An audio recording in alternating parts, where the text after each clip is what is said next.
The family maintained this knowledge of the original language uttered by their forebears, and placed upon their children names that sounded as if they were mere gibberish to most, or because they were said to practice the black arts that were pure fruition of deviltry, earning reputation and place among only the vile beasts of hell. Talis woke up in a box because her father, stricken with grief and pain, knew not what to do for his young daughter, his favourite child, the one whom he hoped to one day marry to one of the sons of King Edward, possibly Edward the Black Prince, if not even to Edward's much younger brother, John, though the boy was significantly younger than Talis.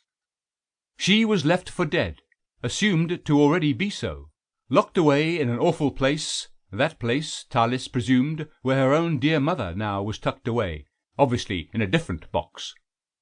This much Talis knew.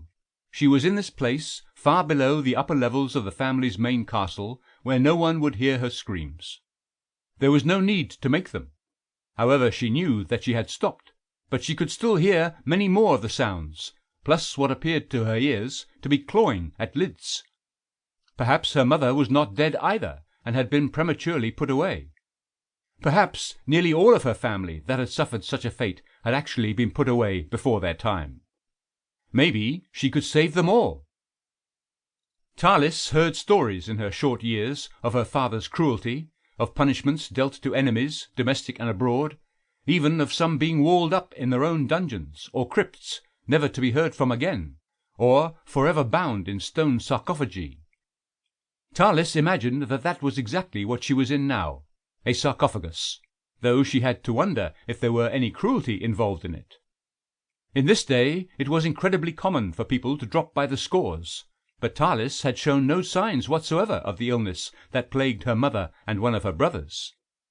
Unbeknownst to her, however, she had been unconscious for nigh to 3 days, and this was plenty for Targar Nigari to announce his daughter's death, thinking himself to have lost not only his wife, but his second favourite son, Irting, and now his favourite daughter, his most beloved child, over all, he thought at times. Talis could have no idea of this, of her father's tremendous grief and assumption. Talis knew from many times that she felt claustrophobia, not really understanding what it was, that there was difficulty in breathing if one shouted too much, or gasped too often and too hard, choking oneself enormously until there could be loss of all faculty. This happened to her a few times, always waking up some time later, or being found by a servant, or, once, one of her older brothers. She knew that screaming would cause this, not to mention that it could not be heard, nor could clawing at the lid do anything. She was trapped, and there was no way out. So ironically bitter and horrifying that, given her lack of the disease that already swept the entire continent, she was, for the most part, healthy. She knew that she did not have the sickness, even though 2 members of her family had, and if one contracted it, one did not survive long. It was dark in this tomb, incredibly so. There was only great nothingness all around its inhabitant, staving off any chance of holding out hope. No, Talis was fully convinced that she would die, that she would be dealt the very fate that was already believed to have been dealt to her. But this was worse, far worse. At least to die from the plague meant suffering in a bed, possibly surrounded by others, being treated and cared for, and then going in a moment. But this death, now bestowed so furiously upon Talis, required that she be stricken entirely with panic, it sweeping her from head to toe. She hoped that there might be a chance of hearing someone visit the room, and being able to call to them, to bang upon the lid of the sarcophagus hard enough that it would be heard throughout the chamber, and result in the lid being lifted. If so, Talis would dedicate herself to never being put in one again until the real day of her passing arrived.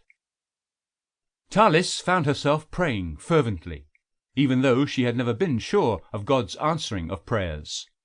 She had spent her entire life as a faithful Catholic, never openly questioning anything, though she wondered how it was that her father could do the awful things that he was rumoured to have done, and still be guaranteed the salvation that the local priest promised would come.